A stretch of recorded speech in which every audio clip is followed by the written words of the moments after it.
30-40 வருஷமா தமிழ்நாட்டில் இருக்கக்கூடிய காங்கிரஸ் கமிட்டி வந்து நம்ம மீண்டும் காமராஜ் ஆட்சியை அமைக்க வேண்டும் அப்படின்னு தான் சொல்லிட்டு இருக்காங்க. அமைச்சிட்டாங்களா? எத்தனை முறை காங்கிரஸ் கட்சி வந்து தனியா போட்டிட்டு இருக்காங்க சொல்லுங்க எனக்கு. கார்த்தி சிதம்பரம் சொல்லக்கூடியது அவர் வந்து அது வந்து வெல் ஆர்டிகுலேட்டட்னு தான் நான் சொல்லுவேன். அவர் சொன்னது எல்லாமே சரி. இது வந்து தவறில்லை. கூட்டணியில் இருப்பது வேறு, கூட்டணியில் தலைமை பொறுப்பு வகிக்கக்கூடிய கட்சியை, அதாவது ஆளுங்கட்சியை கேள்வி கேட்பதுங்கிறது வேறு. இப்போ இருக்க ஸ்டேட்டஸ் கோ தான் 2026லையும் கண்டினியூ ஆகும். இந்த கூட்டணி மாற்றம், இந்த திமுக தலைமையிலான அந்த கூட்டணியிலிருந்து காங்கிரஸ் வெளியேற போகிறது, விசிக வெளியேற போகிறது, இதெல்லாமே ஒரு நரேட்டிவை தொடர்ந்து எல்லாமே பில்டப் பண்ணிட்டு இருக்காங்க. இந்தியா முழுமைக்கும் தலித் கன்சாலிடேஷனை பெரிய அளவில் மற்ற மாநிலங்களில் அவங்க உடைச்சிட்டாங்க.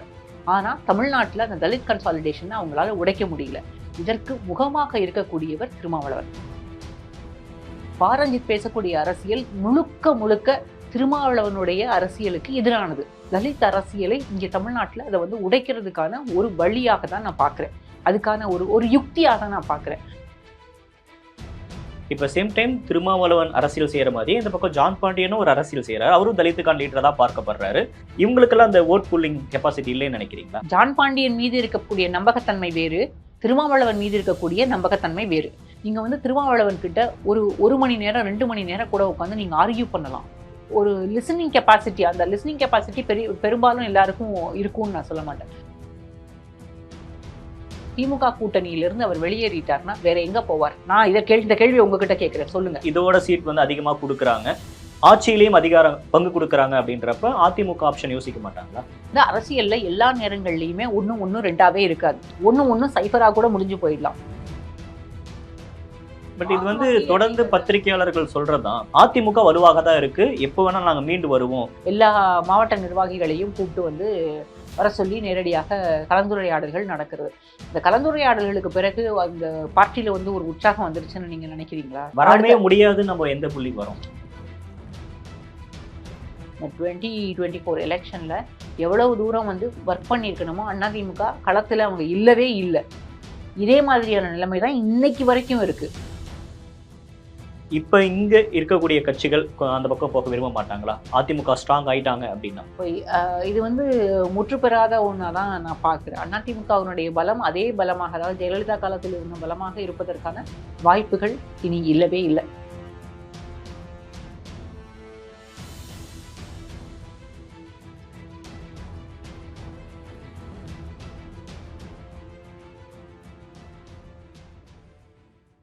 தி டிபேட் நேயர்களுக்கு வணக்கம். இன்றைய சிறப்பு நேர்காணலில் நம்மோடு இணைந்திருக்கிறார் மூத்த பத்திரிகையாளர் லக்ஷ்மி சுப்பிரமணியம் அவர்கள். வணக்கம். வணக்கம். ஒவ்வொரு முறையும் தேர்தல் வர சமயத்துல கூட்டணி கணக்குகள் மாறுறதனால பார்க்க முடியும். திமுகக்கு இந்த கூட்டணி அப்படின்றது ஏன் இவ்வளவு முக்கியமா இருக்கு? குறிப்பாக மற்ற கட்சிகளை காட்டிலும் திமுகக்கு வந்து கூட்டணி அப்படின்றது ரொம்ப முக்கியம் அப்படின்றது தொடர்ந்து பேசப்பட்டுட்டே இருக்கு. இந்த 2026 தேர்தலில் இந்த கூட்டணி மாறதுக்கான வாய்ப்புகள் இருக்கா? இல்ல இந்த கூட்டணி சஸ்டெயின் ஆகணும் அப்படின்னா திமுக என்ன மாதிரியான நடவடிக்கைகள் எடுப்பாங்க? என்னை பொறுத்த வரைக்கும் இப்ப இருக்க ஸ்டேட்டஸ் கோ தான் 2026லையும் கண்டினியூ ஆகும். இந்த கூட்டணி மாற்றம், இந்த திமுக தலைமையிலான அந்த கூட்டணியிலிருந்து காங்கிரஸ் வெளியேற போகிறது, விசிக வெளியேற போகிறது, 2 இடதுசாரிகளும், அதாவது 2 கம்யூனிஸ்ட் பார்ட்டிஸும் வெளியில போறாங்க, இல்ல வந்து அவங்களோட டிமாண்ட்ஸ் அதிகமா இருக்கு அப்படிங்கிறது எல்லாமே ஒரு நரேட்டிவ் தான். இதெல்லாமே ஒரு நரேட்டிவை தொடர்ந்து எல்லாமே பில்டப் பண்ணிட்டு இருக்காங்க. இது வந்து இப்ப கிடையாது, இதுக்கு முன்னால், அதாவது 2021 தேர்தலுக்கு முன்பும் சரி, அதற்கப்புறம் 2024 லோக்சபா எலெக்ஷனுக்கு முன்னாலேயும் சரி, இதே மாதிரியான நரேட்டிவ் ஒரு காலகட்டத்திலையும் பில்டப் ஆயிருக்கு. கூட்டணி முறிய போகுது, இதுல இருந்து இந்த கூட்டணியிலிருந்து கட்சிகள் வந்து வெளியேற போறாங்க, காங்கிரஸ்க்கு அதிருப்தி அதிகமாகி இருக்கிறது, விசிக வந்து வெளியேற போகிறது அப்படின்னு தொடர்ந்து இதற்கான முயற்சிகளும் நடந்திருக்கு. இந்த கூட்டணியை பிரேக் பண்ணணும் அப்படின்ற முயற்சிகள் எல்லாமே ஒரு கட்டத்திலையும் நடந்திருக்கு. அது வந்து அந்த கூட்டணியில் இருக்கக்கூடிய எல்லா தலைவர்களுக்குமே தெரியும். தலைவர்களுக்கு மட்டுமல்ல, திமுகவில் இருக்கக்கூடிய மூத்த அமைச்சர்களுக்கும் மூத்த நிர்வாகிகளுக்கும் எல்லாருக்குமே தெரியும். அதுக்கான முயற்சிகள் என்ன நடந்தது, அதை எப்படி வந்து அவங்க முறியடிச்சாங்க அப்படின்றது அவங்க எல்லாருக்குமே தெரியும். என்னை பொறுத்த வரைக்கும் 2026க்கும் அதே மாதிரியான ஒரு நரேட்டிவ் தான் இப்போ வரைக்கும் பில்டப் பண்ணிட்டே இருக்காங்க. இது வந்து இன்னும் 2026 தேர்தல் நெருக்கத்துல இந்த நரேட்டிவ் வந்து இன்னும் ஸ்ட்ரென்தன் ஆகும். ஆனா அந்த கூட்டணி முறிவதற்கான வாய்ப்புகள் இல்ல அப்படின்னு தான் நான் நினைக்கிறேன். செல்வ பெருந்தகை காங்கிரஸ் கமிட்டி தலைவராக வந்தப்ப அவர் காமராஜர் ஆட்சியை கொண்டு வரணும், 2026ல ஆட்சியிலையும் நம்ம பங்கு வேணும் அப்படின்னு அவர் பேசினார். இன்னைக்கு வந்து எம்பிஆர் கூடிய கார்த்திக் சிதம்பரம் அதே கருத்தை வலியுறுத்துறாரு. சேம் டைம் இந்த பக்கம் மதிமுகல துரை வைகோக்கு அந்த கட்சியோட தொண்டர்கள் ஒரு கடிதம் எழுதுறாங்க, நம்ம வந்து வலுவாக மாறணும் அப்படின்ட்டு. இப்ப கூட்டணியில இருந்துட்டு இது மாதிரியான ஒரு பேச்சுக்கள் பேசுறது அப்படின்றது திமுக தலைமைக்கு ஒரு நெருடலா இருக்காதா? இல்ல நீங்க அதாவது செல்வ பெருந்தகை வந்து கட்சியினுடைய தலைமை பொறுப்புக்கு வரும்போது, அதாவது மாநில தலைமை அப்படின்ற போது அவங்களோட காடாசையும் அவங்க பார்ட்டியில இருக்கக்கூடிய நிர்வாகிகளையும் உத்வேகப்படுத்தணும். அது என்டியூஸ் பண்றதுக்கு வேற என்ன வழி? இன்னும் இன்னைக்கு கிடையாது. கிட்டத்தட்ட வந்து 30, 40 வருஷமா தமிழ்நாட்டுல இருக்கக்கூடிய காங்கிரஸ் கமிட்டி வந்து நம்ம மீண்டும் காமராஜ் ஆட்சியை அமைக்க வேண்டும் அப்படின்னு தான் சொல்லிட்டு இருக்காங்க. அமைச்சுட்டாங்களா? கூட்டணி இல்லாம கண்டெஸ்ட் பண்ணிட்டாங்களா? எத்தனை முறை வந்து காங்கிரஸ் இங்க கூட்டணி இல்லாமல் லோக்சபா எலெக்ஷன் ஆகட்டும், இல்ல வந்து அசெம்பிளி எலெக்ஷன் ஆகட்டும், எத்தனை முறை காங்கிரஸ் கட்சி வந்து தனியா போட்டிட்டு இருக்காங்க? சொல்லுங்க எனக்கு. எந்த கூட்டணி? விரல் விட்டு எண்ணக்கூடிய அளவுல கூட எண்ணிக்கையே கிடையாதுங்க. அவங்க தனித்து பெரிய அளவுல அவங்க தனித்து போட்டியிடவே இல்லை. 2001ல தமாக வந்து மூப்பனார் தலைமையிலான தமிழ் மாநில காங்கிரஸ் திமுக கூட்டணியிலிருந்து வெளியேறி அதிமுக கூட்டணியோட போகும்போது காங்கிரஸ் தமாகவோட கூட்டணியில் இருந்தது.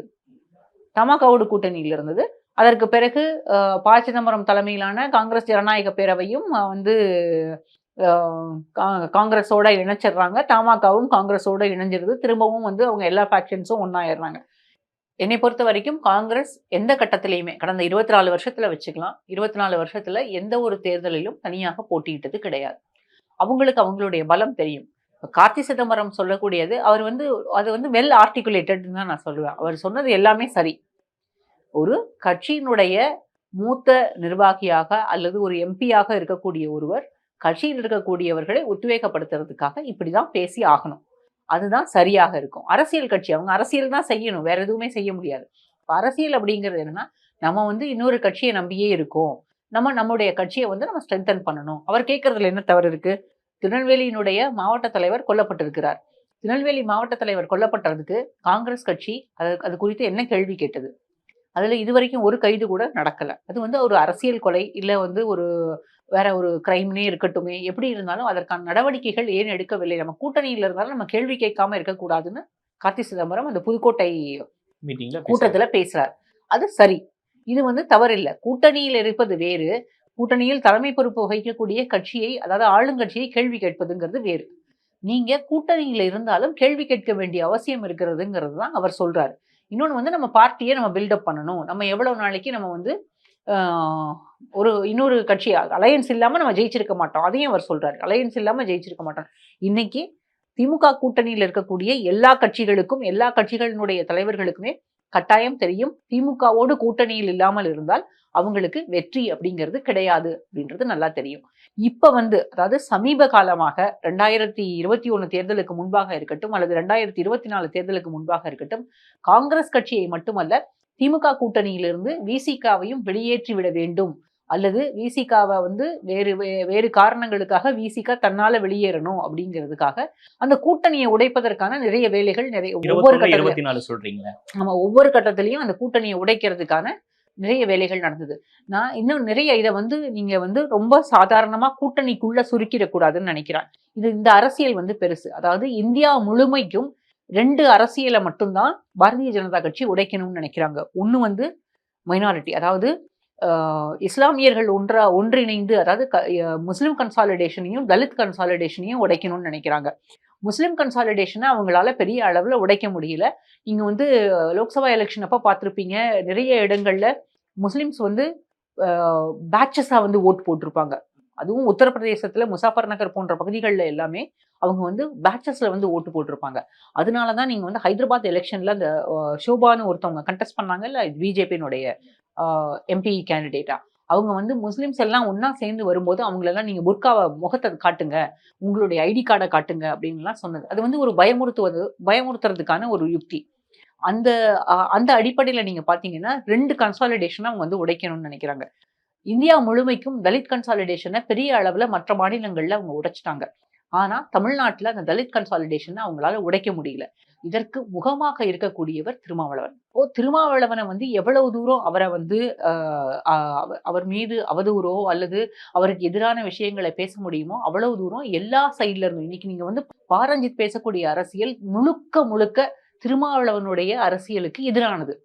எதுக்காக அது நடக்குது அப்படின்னா, இந்த தலித் கன்சாலிடேஷனை உடைக்கணும். நீங்க வந்து ஆம்ஸ்ட்ராங் கொலை அப்படிங்கிறது சரி, ஆம்ஸ்ட்ராங் ஒரு தலித் லீடரா இருந்திருக்காரு. இதற்கு முன்பாக எத்தனை பேருக்கு ஆம்ஸ்ட்ராங் தெரியும்? எத்தனை பேர் வந்து மெயின் ஸ்ட்ரீம் மீடியால எவ்வளவு நாளைக்கு நம்ம வந்து ஆம்ஸ்ட்ராங் அவர்களை பற்றி பேசியிருக்கோம்? அல்லது வந்து ஆம்ஸ்ட்ராங் வந்து தலித் லீடரா எத்தனை பேருக்கு சென்னையை தாண்டி எவ்வளவு பேருக்கு வெளியில தெரிஞ்சிருக்கும்? அதெல்லாமே பேசணும். அப்போ பாரஞ்சித் இவ்வளவு தூரம் பேசுறாரு அப்படின்னா, அந்த திருமாவளவன் இன்னைக்கு முகமாக இருக்கக்கூடிய அந்த தலித் அரசியலை இங்க தமிழ்நாட்டுல அதை வந்து உடைக்கிறதுக்கான ஒரு வழியாக தான் நான் பார்க்கிறேன். அதுக்கான ஒரு யுக்தியாக நான் பார்க்கிறேன். அதை வந்து ரொம்ப வந்து ரொம்ப நேர்த்தியா செய்யறதுக்கான வழிகளை தொடங்கி இருக்காங்க. அப்போ வந்து திமுக கூட்டணியிலிருந்து விசிக வெளியேறிவிட்டால் திமுக தோற்கும் வெளியே வராங்கன்னா யாருக்கு லாபம் அது? இருங்க, அதை நான் இப்ப நம்ம பேசுவோம். அதாவது விசிக திமுக கூட்டணியிலிருந்து வெளியேற்றப்பட வேண்டும் அல்லது வெளியேறணும் அப்படிங்கிறது தான் அந்த நரேட்டிவை நோக்கி தான் பில்டப் ஆகுது. நீங்க வந்து காங்கிரஸ் வெளியில போயிருதா இல்லையான்றதையும் நம்ம பேசணும். ஆனா வந்து விசிக தான் இதுல வந்து மெயின் டார்கெட்டு. இந்த கூட்டணியில விசிக இல்லை அப்படின்னா இந்த தலித் கன்சாலிடேஷனை உடைச்சிட முடியும். கிட்டத்தட்ட 10% வாக்குகள் தலித் கன்சாலிடேஷன் வந்துருது. அதாவது விசிகாவுக்கு மட்டுமே அவ்வளவு ஓட்டு இருக்குன்னு நான் சொல்லல. எல்லா இடங்கள்லயும் ஒன்றாக இருக்கக்கூடிய எல்லா இடங்கள்லயும் அவங்க என்ன, அதாவது பெரும்பாலான இந்த தலித் கம்யூனிட்டிஸ் எல்லாருமே ஓட்டு போட்டுடுறாங்க. அப்ப அந்த ஓட்டை வந்து உடைக்கணும் அப்படின்னா இவரை அந்த கூட்டணியிலிருந்து வெளியேற்றணும், இல்ல அவரா வெளியேறிடணும் அப்படின்றதுதான் எல்லாருடைய ஒரு சின்ன குறுக்கீடு.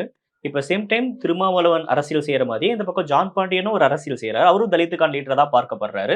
கிருஷ்ணசாமியும் சேம் டைம் அதே மாதிரி பார்க்கப்படுறாருன்றப்ப இவங்களுக்கெல்லாம் அந்த ஓட் புல்லிங் கெப்பாசிட்டி இல்லைன்னு நினைக்கிறீங்களா? ஜான் பாண்டியன் மீது இருக்கக்கூடிய நம்பகத்தன்மை வேறு, திருமாவளவன் மீது இருக்கக்கூடிய நம்பகத்தன்மை வேறு.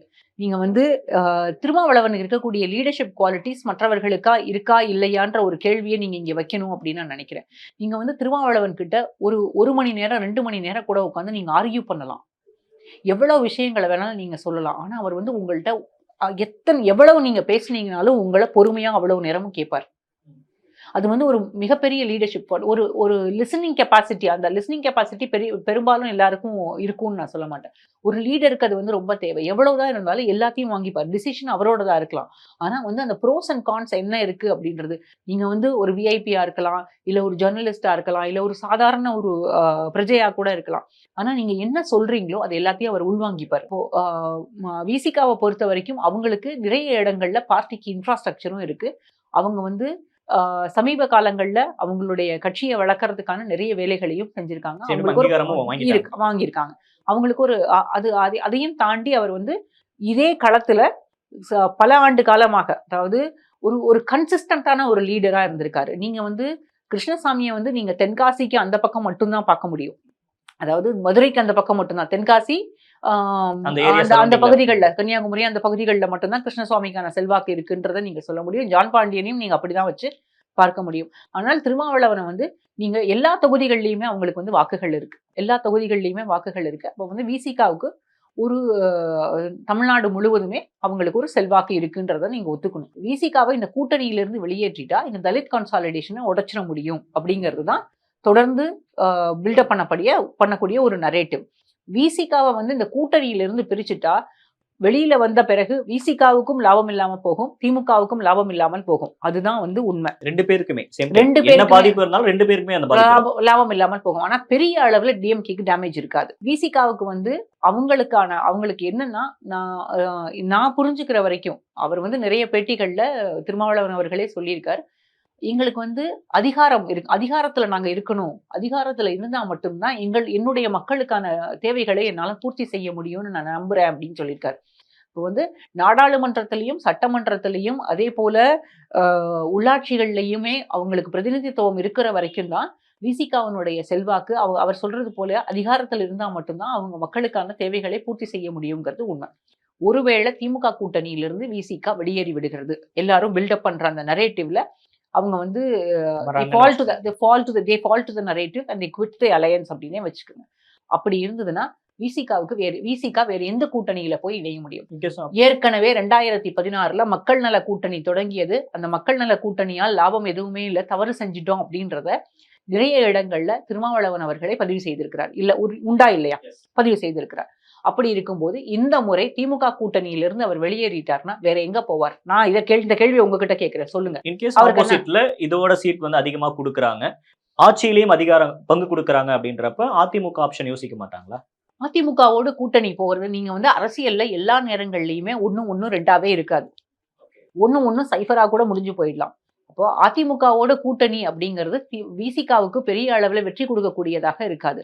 நீங்க வந்து அதிமுக இன்னைக்கு எங்கெங்கெல்லாம் அவங்களுக்கு பலம் இருக்கு அப்படின்னு நீங்க பாத்தீங்கன்னா, அதாவது வெஸ்ட் தமிழ்நாடு, மேற்கு மாவட்டங்கள்ல, அது போக வந்து சில வட மாவட்டங்கள் சிலது இருக்கிறதுக்கான காரணம் என்னன்னா, அவர் வந்து எடப்பாடி பழனிசாமி அவர்கள் அவங்க ஆட்சியிலிருந்து வெளியேறக்கூடிய சமயத்துல 10.5% வன்னியர்களுக்கான உள்ளிட ஒதுக்கீடு அப்படின்னு சொன்னது. அதனால சில வட மாவட்டங்கள்ல அவங்களுக்கு அந்த வன்னியர் சமுதாய வாக்குகள் கிடைக்கிறது. ஆனா வந்து தெற்குல அவங்களுக்கு ஏற்கனவே இருந்த அந்த செல்வாக்கு எல்லாமே கம்ப்ளீட்டா போயிருச்சு. இப்போ இந்த விசிகாவினுடைய வாக்கு வங்கியை சேர்க்கும் போது அவங்களுக்கு வந்து நீங்க ஏடிஎம்கேவோட நம்பர்ஸ் பில்டப் ஆகும்னு நீங்க நினைக்கிறீங்களா? என்னை பொறுத்த வரைக்கும் அப்படி இல்ல. ஏன்னா வெஸ்ட்ல வந்து விசிகாவோடு அதிமுக கூட்டணி அப்படின்ற போது வெஸ்ட்ல அதிமுகவினுடைய செல்வாக்கு சரிஞ்சிரும் அப்படின்றது தான் நான் நம்புறேன்.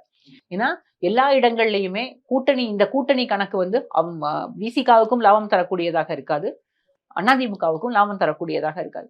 இன்றைக்கு இருக்கக்கூடிய அரசியல் சூழல்ல இன்னைக்கு ஒருவேளை நாளைக்கே வந்து அசெம்பிளி எலெக்ஷன் நடக்குது அப்படின்னா, இதே கூட்டணி இருந்தால் மட்டும்தான் விசிகாவுக்கும் வெற்றி கிடைக்கும், திமுகவுக்கும் வெற்றி கிடைக்கும், காங்கிரஸுக்கும் வெற்றி கிடைக்கும், 2 கம்யூனிஸ்ட் கட்சிகளுக்கும் வெற்றி கிடைக்கும். அதிமுகவுக்கும் அவங்களுடைய இழந்த செல்வாக்கை அவங்க வந்து பலப்படுத்திக் கொள்ள முடியும். இந்த கூட்டணி கணக்குகள் மாறுற பட்சத்துல அவங்களுக்கு வந்து இது வந்து பெரிய அளவுல அவங்களுக்கு வெற்றியை கொடுக்காது அப்படின்னு நான் நினைக்கிறேன். இப்ப இந்த ஆட்சியை பொறுத்த வரைக்குமே இன்னும் 2 வருஷத்துல 2026 தேர்தல் 1.5 வருஷத்துல வரப்போகுது அப்படின்றப்ப ஆட்சி மீதான ஒரு அதிருப்தி வாக்குகள் அப்படின்றது இருக்கும் இல்லையா? அந்த வாக்குகள் வந்து இல்லங்க, இன்னைக்கு வந்து டிஎம்கே பயங்கர அன்பாப்புலரா இருக்காங்க. நான் உண்மையா சொல்றேன், பெரிய அளவுல அவங்களுக்கு எதிரான மனநிலை மக்கள் மத்தியில் இருக்கிறது. நிறைய இடங்கள்ல அதிகாரிகளுடைய செயல்பாடுகள் மீது அதிருப்திகள் இருக்கிறது, அமைச்சர்களுடைய செயல்பாடுகள் மீது அதிருப்திகள் இருக்கிறது, கட்சியில இருக்கக்கூடியவங்களுடைய செயல்பாடுகளால் அதிருப்தி இருக்கிறது. உள்ளாட்சி பிரதிநிதிகள் பெரிய அளவுல எங்கேயுமே ஒர்க் பண்ணல. நீங்க பாத்தீங்கன்னா எல்லா கார்பரேஷன்ஸ்லயுமே மேயர்ஸ்க்கும் கவுன்சிலர்ஸ்க்கும் இடையில பெரிய அளவுல ஒரு பனிப்போரே நடந்துகிட்டு இருக்கு.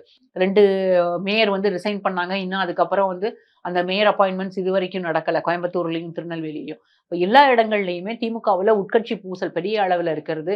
அதை தாண்டி அரசாங்கத்தின் மீதான அதிருப்தி நிறைய இருக்கு. இன்னைக்கு இந்த 2-3 நாட்களுக்குள்ளாக நடந்த அரசியல் கொலைகள், அதற்கு நடவடிக்கை எடுக்காதது, சட்டம் ஒழுங்கு பிரச்சனை பேசக்கூடியது, இது எல்லாமே நிறையவே இருக்கு. ஆனா இதை வந்து கேபிட்டலைஸ் பண்ணக்கூடிய இடத்துல அப்போசிஷன் இல்ல. அப்போசிஷன் வந்து கம்ப்ளீட்டா ஃப்ராக்சர்டா இருக்கு. அதனால திமுகவை எதிர்த்து பேசக்கூடியவர்கள் குறைவாக இருக்கிறார்கள் அப்படின்றதுனால அந்த நரேட்டிவை வந்து இன்னும் யாருமே பில்டப் பண்ணல, கேபிட்டலைஸும் பண்ணல. அதனால திமுகவினுடைய செல்வாக்கு அப்படியே தான் இருக்கு. பட் இது வந்து தொடர்ந்து பத்திரிகையாளர்கள் சொல்றதுதான். பட் வந்து களத்துல இன்னும் அதிமுக ஸ்ட்ராங்கா தான் இருக்காங்க. இப்ப எக்ஸாம்பிள் கள்ளக்குறிச்சி விசச்சாராய விவகாரத்துல மிகப்பெரிய போராட்டத்தை சென்னையில வந்து முன்னெடுத்தாங்க. எல்லா மாவட்டங்களையும் நாங்க வந்து இது பண்ணியிருக்கோம். பொதுவா சொல்றதுதான் அதிமுக வலுவாக தான் இருக்கு, எப்ப வேணா நாங்க மீண்டு வருவோம், அதிமுக பலம் இல்ல அப்படின்றத தொடர்ந்து சொல்லாதீங்க அப்படின்றது அவருடைய எடப்பாடியோட கோரிக்கையா இருக்கு. பலமாக இருக்கிறது அப்படின்னா அதிமுக தான் பிரதான எதிர்க்கட்சி, நான் அதை ஏத்துக்கிறேன். அதிமுக வந்து ஜெயலலிதாவுக்கு பிறகு ஜெயலலிதா இல்லாத காலத்துல கூட பெறாத ஒரு பெரிய நம்பர்ஸை வந்து அசம்பிளில அப்போசிஷன்ல அதுவும் அவங்க வந்து ஜெயிச்சிருக்காங்க அப்படிங்கறதெல்லாம் நான் ஏத்துக்கிறேன்.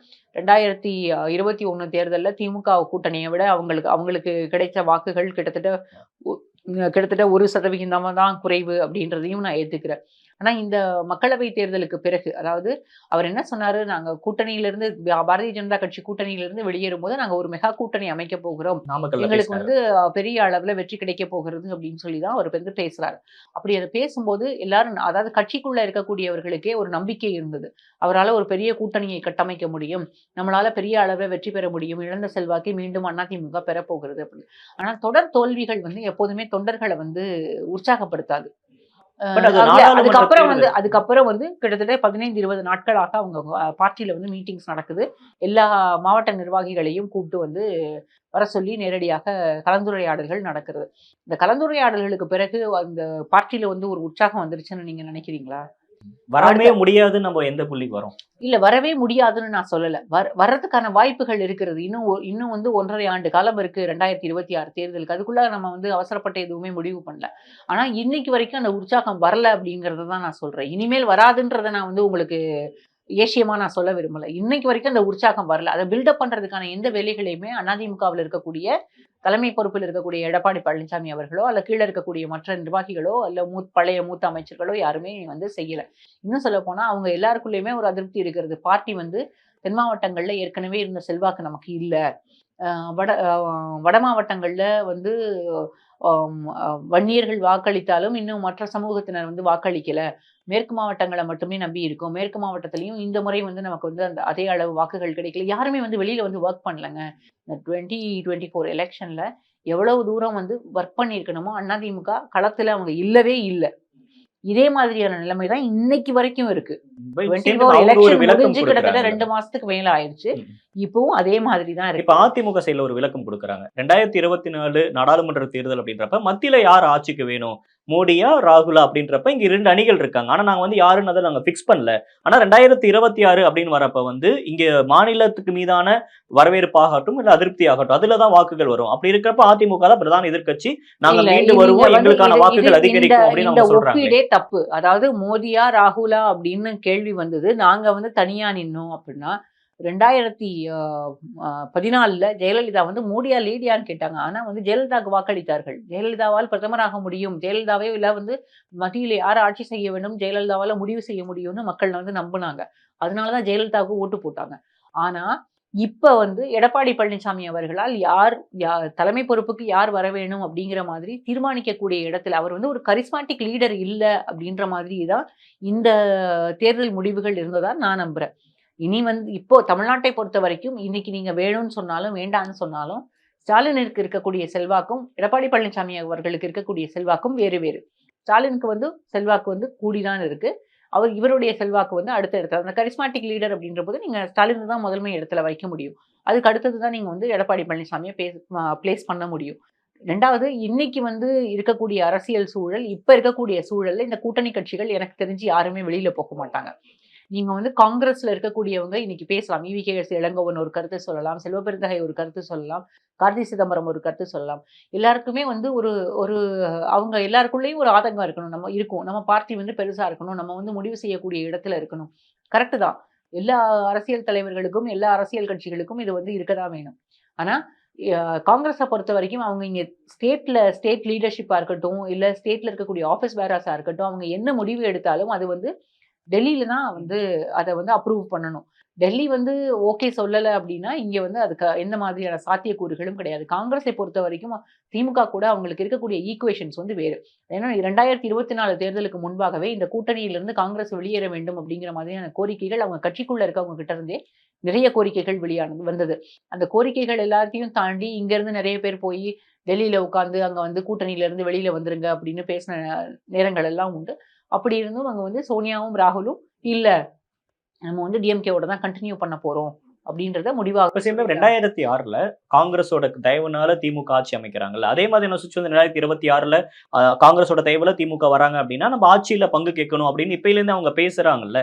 அப்ப அத நம்ம எளிதா கடந்துற முடியுமா? இல்ல 2006ல இருந்தது வந்து ஒரு மைனாரிட்டி கவர்ன்மெண்ட் தான். டிஎம்கே வந்து மைனாரிட்டியா தான் இருந்தாங்க. கிட்டத்தட்ட 86 இடங்கள் தான் திமுக வந்து வெற்றி பெற்றது. காங்கிரஸோட கூட்டணியில இருந்தது. காங்கிரஸ் கம்யூனிஸ்ட் கூட்டணி. அந்த கூட்டணியில தான் அவங்க வந்து ஆட்சி அமைக்கிறாங்க. 5 ஆண்டு காலம் அந்த கூட்டணி ஆட்சி தான் அது. ஆனா வந்து கேபினெட் வந்து கம்ப்ளீட்டா டிஎம்கே மட்டும் தான் இருந்தாங்க. அதாவது ஆட்சியில பங்கு கிடையாது. கூட்டணி ஆட்சி, ஆனால் ஆட்சியில் பங்கு கிடையாது.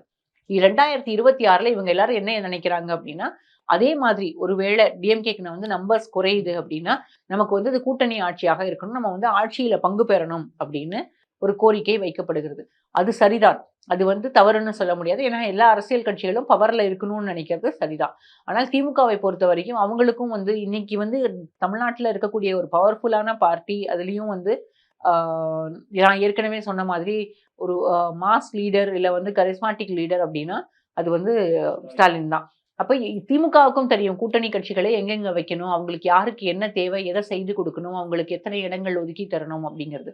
இது வந்து டிஎம்கேல பேசுறதா இருக்கட்டும். இப்ப சமீபத்துல உதயநிதி ஸ்டாலின் அவர்கள் வந்து வீட்ல அவருடைய குறிஞ்சி இல்லத்துல வந்து ஒரு தேர்தல் பொறுப்பாளர்கள் தேர்தல் பார்வையாளர்களை வந்து சந்திச்சாரு. அந்த சந்திப்பின் போது கூட்டணியிலிருந்து கூட்டணியிலிருந்து சில கட்சிகள் வெளியேறி விடலாம் அப்படின்ற மாதிரி ஒரு தகவலை சொன்னதாக செய்திகள் வெளியாகி இருக்கிறது. அது உண்மையா இல்லையான்னு எனக்கு தெரியாது. என்னை பொறுத்த வரைக்கும் அது உண்மை இல்லைன்னு நான் நினைக்கிறேன்.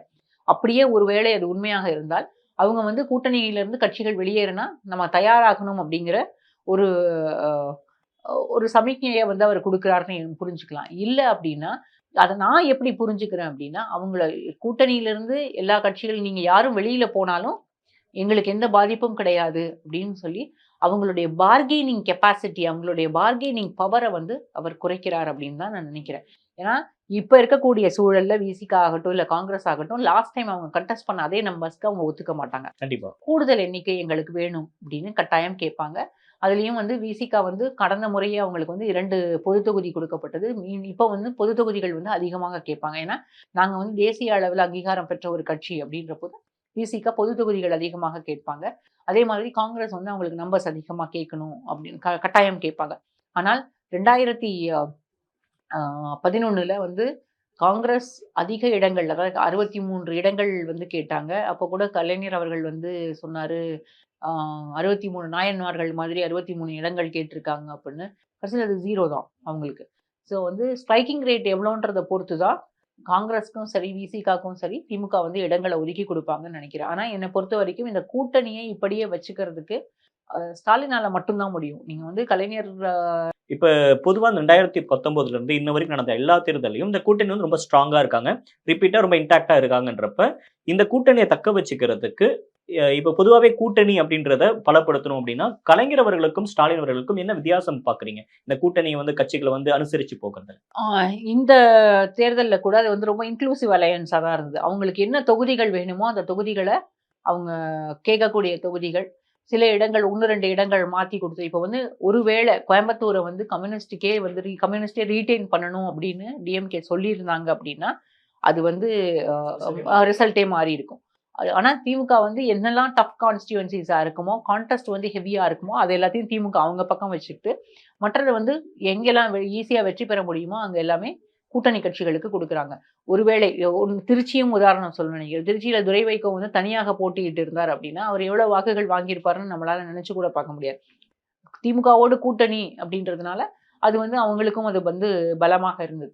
இப்போ வந்து இதே தான் இந்த அடுத்த சட்டமன்ற தேர்தலையும் அதே தான் அவங்க செய்வாங்கன்னு நான் நினைக்கிறேன். சட்டமன்ற தேர்தலை பொறுத்த வரைக்கும் எங்கெங்கெல்லாம் வந்து கூட்டணி கட்சிகள் வெற்றி பெற முடியுமோ அந்த தொகுதிகள் எல்லாம் அவங்களுக்கு கொடுத்துட்டு ரொம்ப இன்க்ளூசிவான ஒரு ஸ்ட்ராட்டஜியை தான் அவங்க வந்து பயன்படுத்துறாங்க. திரும்பவும் ஸ்டாலின் வந்து அதையே தான் செய்யறாரு. 2021லயும் அதை தான் செஞ்சாரு. 2019லயும் அதை தான் செஞ்சாரு.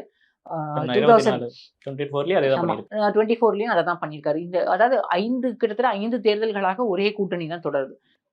ஒரு நேச்சுரல் ஆலி மாதிரியே தான் காங்கிரஸும் டிஎம்கேவும் இருக்காங்க. அதே போலதான் விசிகாவும் அங்கே தான் இருக்காங்க. இந்த தேர்தல்லையும் அதே மாதிரியான ஒரு இன்க்ளூசிவ் ஸ்ட்ராட்டஜியை தான் திமுக வந்து பின்பற்றும் அப்படின்னு நான் நினைக்கிறேன். இன்கேஸ் அதிமுக வந்து இன்னும் ஸ்ட்ராங் ஆகுறாங்க, பிரிந்து சென்றவர்கள் வராங்க, அப்புறம் பாமக அவங்க கூட்டணிக்குள்ள வராங்க அப்படின்னா இப்ப இங்க இருக்கக்கூடிய கட்சிகள் அந்த பக்கம் போக விரும்ப மாட்டாங்களா? அதிமுக ஸ்ட்ராங் ஆயிட்டாங்க அப்படின்னா. அதிமுகவை பொறுத்த வரைக்கும் சசிகலா, ஓபிஎஸ், தினகரன் இவங்களை வந்து கூட சேர்த்துக்கிட்டா பலமாயிரும் கட்சி அப்படின்னு சொல்றதும் சரி, இல்ல வந்து அவங்க இல்லாததுனால இப்ப பலவீனமா இருக்கு கட்சி அப்படிங்கிறதும் சரி, எல்லாமே அது வந்து நீங்க சில நேரங்கள்ல வந்து பிரிஞ்சு போனவங்க ஒன்னா சேர்ந்தா பலமாகும். இந்த முறை வந்து எனக்கு வந்து அப்படியும் தோணல. ஏன்னா much water has flown under the bridge. அதனால இனி வந்து அது அந்த ரெட்ராஸ்பெக்டிவ் எஃபெக்டை வந்து நம்மளால அதுல எப்படி இருக்கும்னு கால்குலேட் பண்ண முடியல. கட்சியில வந்து எல்லாருமே பேசுறாங்க பிரிந்து சென்றவர்களை வந்து நம்ம சேர்த்துக்கணும் அப்படின்னு. சசிகலா உள்ளுக்கு வர்றதுனால அவங்களுக்கு தென் மாவட்டங்கள்ல ஒரு பலம் கிடைக்கலாம்.